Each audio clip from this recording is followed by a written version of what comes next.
when debating atheists like Stephen Hawking and other people like that,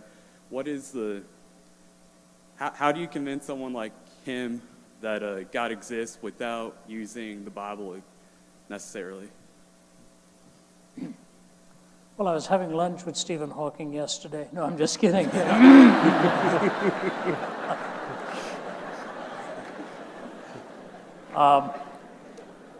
I'm sure your question is not specific, but we get the idea. I spent 6 months at Ridley Hall in Cambridge and actually heard 1 or 2 lectures from him, one a very famous lecture from him at Lady Mitchell Hall in 1990. And he was addressing the issue of are we determined or are we free? And of course, Hawking is considered if not the brightest, one of the brightest minds in the world of science today. Which is very amazing to me. Of course, he can't speak because of Lou Gehrig's disease. He has this computer designed by a Caltech scientist, and either by the cutting into the infrared ray with his eyelid or with a movement of finger, he's able to select letters, texts, and so on. And it's amazing that so it takes him very long to even answer a question.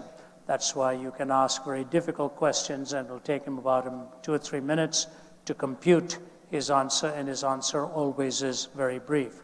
But you know, the interesting thing is, if naturalism was the only worldview reigning, I wonder if Stephen Hawking would have made it this far. A scientist gave him the equipment by which he could communicate, but it was love, compassion, altruism, and generosity that cared for him and brought him through all of those years. So there were philosophical ideas behind it that protected his life. In his brief history of time, the last page, he makes something like this. He said, "Now I have told you what. If I could tell you why, we would have the mind of God." Very interesting that he gave that little caveat, and at that time he was attending 1 or 2 churches in the area on the weekend, and somebody told me who knew him that he was on his own spiritual search. But of course, in his later book, The Grand Design, he talked about the fact that gravity explains everything, and he made the very irrational and unfortunate statement that philosophy is dead. So much so theologians did not respond to him. The chairman of the philosophy department at Cambridge responded by saying, maybe it's about time the oracular Professor Hawking recognized that he's not kept up with our discipline as much as we have with his, and this kind of hostility developed. But as I told you, down the road was John Polkinghorne, the quantum physicist, who of course knows Stephen Hawking.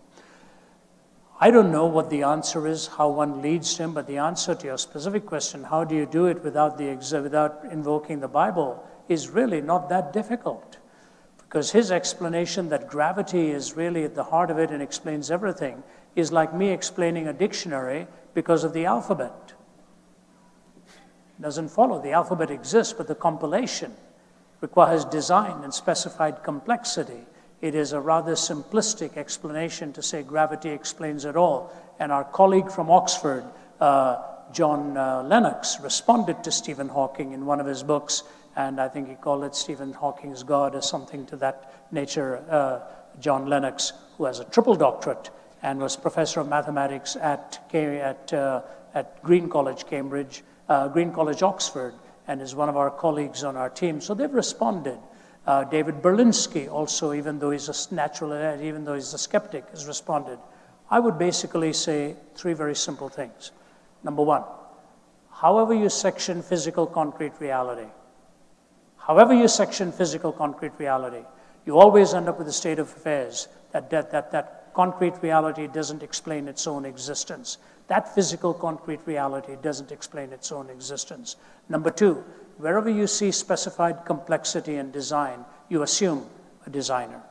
Number 3, looking at the history of culture, humanity, and history, you see the very person of Jesus Christ coming with the prophetic scheme and the specifics of it and all the promises contained there and his transformation in the human heart. So whether you take those 3 stages, however you cut down physical, concrete reality, you end up with a state of affairs that it doesn't explain its own existence. Whenever you see specified complexity or design, you assume a designer. And in the human events and course of history and culture and the human search, you see, especially in the person of Jesus Christ, the evidence of God's existence. But if you take just the first two and leave the third out, it ought to lead you to wherever the evidence actually directs you. And once you accept the existence of something non-physical that is eternal and a designer, you can go into history and the human experience and see how it is that Jesus Christ indeed has changed lives, changed history, changed hearts. And in that three stages, I think you can demonstrate the reality of a personal, moral first cause who also offers to transform the human heart.